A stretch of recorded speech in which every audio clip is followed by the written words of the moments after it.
Olá, meus amigos são paulinos. Tudo bem com vocês? O nosso tricolor do Morumbi conquistou uma vitória gigante diante do Cruzeiro no Mineirão. Veja a repercussão dessa vitória e parte da coletiva do técnico Luiz Zubeldia. Deixe nos comentários o que vocês acharam dessa vitória. E bora para o vídeo.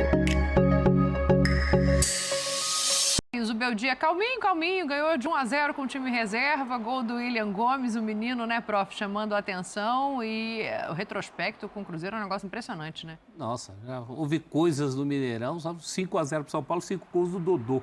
Só que eu me lembre, assim... Agora, olha a escalação do São Paulo hoje, de cara. Jandrei, Ferrarese, Sabino e Juan, Igor Vinícius, Longo, Marcos Antônio, Michel Araújo, Eric, William Gomes, que fez o gol da vitória, e o André Silva. Não só o gol já usada contra o Atlético Goianiense também e gerou outra vitória por 1-0.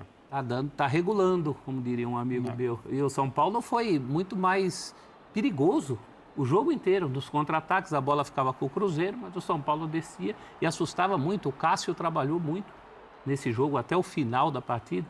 Depois o Cruzeiro tenta acordar ali, dá aquele abafa tradicional de fim de jogo. Mas não é que o São Paulo ganhou por uma bola. O São Paulo teve várias bolas. O William Gomes faz o gol quando já tinha criado bastante, já podia ter feito antes. E nomes à parte, eu acho que uma coisa que pega nesses times reservas é o fato de nunca terem jogado juntos. Sim. Os jogadores nunca atuaram juntos. O São Paulo realmente é um resultado importante, porque o Cruzeiro é rival direto do São Paulo na faixa de classificação. A gente costuma brincar, o campeonato desse time não é contra este adversário, né? Nós tivemos Botafogo e Corinthians Estavam com o mesmo número de pontos, né? 41. Então, é ali. O São Paulo deu um bote muito interessante contra o Cruzeiro, contra um rival que, inclusive, também tem oscilado bastante, é verdade, mas é um rival de muita qualidade. E com os reforços, aumentou a expectativa do Cruzeiro, uma vitória importante fora de casa e quebrou a série negativa, como a gente está citando ali, né? Assim, é curioso, né? Porque aumentou a expectativa com a chegada dos reforços e caiu muito a produção do Cruzeiro. Caiu, o Cruzeiro vive uma oscilação e, se não me engano, é a primeira derrota do Cruzeiro no Mineirão.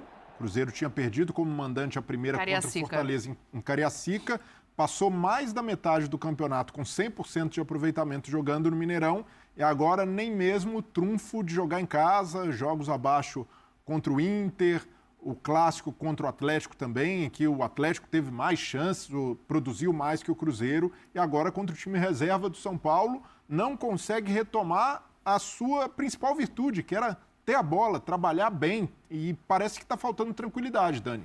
O Seabra se vê mais pressionado, e agora a Sul-Americana ganha um contorno diferente para o Cruzeiro, porque a expectativa do torcedor se inflou, muito pelo sucesso do time, mais ainda pelas contratações.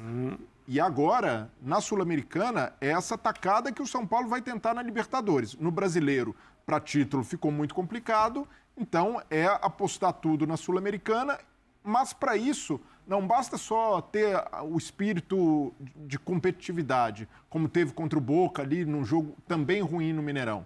Precisa fazer o que o Cruzeiro faz de melhor. É um time que tem muita capacidade técnica. E para isso, talvez o Seabra tenha de repensar algumas coisas e abrir mão de algum desses reforços, que não encaixaram bem. O Wallace, um deles, não conseguiu dar uma resposta ainda. Então pode ser que para retomar, ele tenha também de trazer alguns jogadores daquela configuração em que a equipe respondia melhor. Passinho atrás. Bom, o São Paulo aproveitou muito bem a rodada. Quem reserva mesmo? Jandrei, Ferrarese, Juan, Sabino, Igor Vinícius, depois o Alan Franco, titulares entraram, mas é um time reserva. Longo, depois Luiz Gustavo. Até o sistema foi alterando. Exato. O linha de 5. Exato. Marcos Antônio, Michel Araújo, depois o Rodriguinho, Eric, depois o Rato, o William Gomes, depois o Jamal Lewis e o André Silva. Um time reserva. Que resultado do São Paulo. Com pelo menos um jogador que para mim pede passagem nesse momento, que é o Marcos Antônio. Com um nível muito alto. E o mais curioso é que... Desde a estreia dele, né? Desde a estreia dele, impressionante. A capacidade dele de conduzir bola, de dar dinamismo ao meio campo, de acerto de passe. E o William Gomes, não que o Bobadilha venha jogando mal, mas eu acho que ele pode ser, junto com o Luiz Gustavo, uma dupla muito boa no time titular do São Paulo nesse momento. Mas enfim, acho que são alternativas, o Bobadilha não chega a comprometer. Agora, o mais curioso que me chamou a atenção foi... Vai ter elogio aí, não chega a comprometer. Não, eu acho que ele tem boas movimentos. Não chega a comprometer. Não, você nunca compromete. Tá bom, obrigado. Mais do que isso, me chamou a atenção como o time reserva do São Paulo conseguiu fazer algo que vem sendo muito complicado para o time titular, especialmente quando joga fora de casa, que é a produção ofensiva. A produção ofensiva do São Paulo tinha caído, fora de casa em especial. Um time que tem muita dificuldade de criar oportunidades, e hoje o São Paulo foi o tempo inteiro mais perigoso do que o Cruzeiro. Sem Caleri, sem Lucas, né? E contra esse Cruzeiro, e muito bem o William Gomes, né? Em casa, o William Gomes é impressionante. É o tipo de jogador que faz essa diferença. Vê quantos dos lances, 60%, 70% dos lances de ataque, de construção, de criação do São Paulo, ele estava lá, né? Esses dois, o Marcos Antônio, eu acho que ele deve ter um mês. Ele apareceu um mês, ele apareceu durante os Jogos Olímpicos e, assim, realmente toda vez que ele joga... A verdade é a seguinte, a gente está naturalizando uma coisa, que é o seguinte, o futebol brasileiro... Isso, esse é o Mansur que eu quero ver. Verdades aqui no Trono. Essa janela, ela é maravilhosa, porque traz Alexandro, o Marcos Antônio, que já jogou Champions League, traz o Alex Telles, traz jogadores que há 10 anos atrás... A gente não imaginava ver no futebol. A gente não imaginava ver aqui. Mas aqui é certamente o único lugar do mundo em que os times estão sendo transformados a 12 rodadas no final do campeonato. A nossa janela... e aí, eu estou dizendo que isso é uma aberração em termos de você olhar globalmente o que são as janelas de registro de jogador, mas não é uma solução fácil, hein? Porque a janela ela precisa no Brasil ficar aberta até o fim da janela europeia, porque a gente é país exportador.